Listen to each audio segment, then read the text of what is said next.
The judge told me I was to die by lethal injection. Then he said, "But if that fails, we'll kill you by electrocution.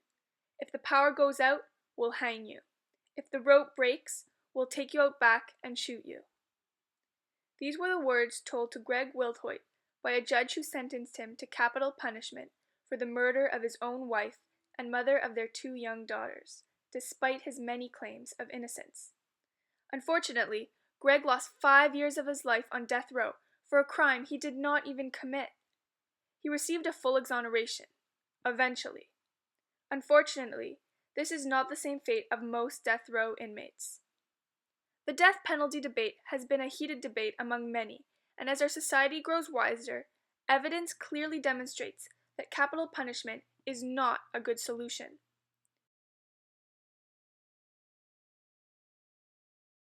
Many may argue that the death penalty is sentenced to those who are, without a doubt, guilty. However, this is false. In reality, with capital punishment, there always runs the risk that an innocent person will accidentally be executed. Since 1973, there have been 151 death row exonerations, meaning that 151 innocent people narrowly escaped being killed in the name of justice. What happens if a person is given capital punishment and evidence turns up later which reveals that this person is innocent? If the criminal was put in jail, at least partial reparations could be made later. Obviously, if a person is given the death penalty, there is no turning back. From 1981 to 1992, 10 men, later proven to be innocent, died on death row. The motto governments seem to follow is the eye for an eye theory. In other words, the criminal who killed an innocent victim should therefore be killed themselves. But if this system were to be applied in all of society, just imagine where we would be. If someone stole my car, I would just steal theirs.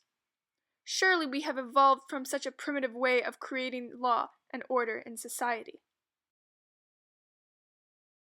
What is perhaps most disturbing is that capital punishment laws are not standardized. For instance, in the US, capital punishment applies in Texas, but not in its neighboring state, New Mexico. In other words, if one were to commit a murder in Texas, they could face death row.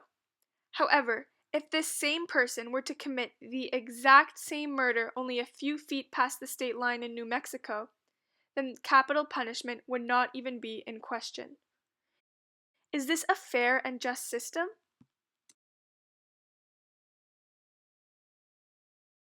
Finally, the death penalty should be abolished since we cannot trust the verdicts in our prejudiced judicial system.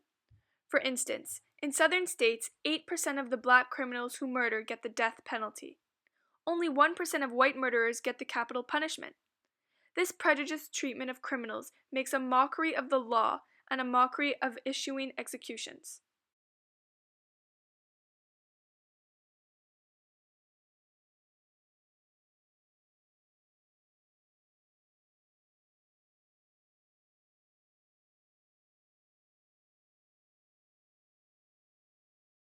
Jurors always have the option of sentencing convicted capital murderers to life in prison without the possibility of parole. This alternative is much more humane and still keeps violent offenders off the streets for good. So let's put a stop to this useless killing and put death to capital punishment.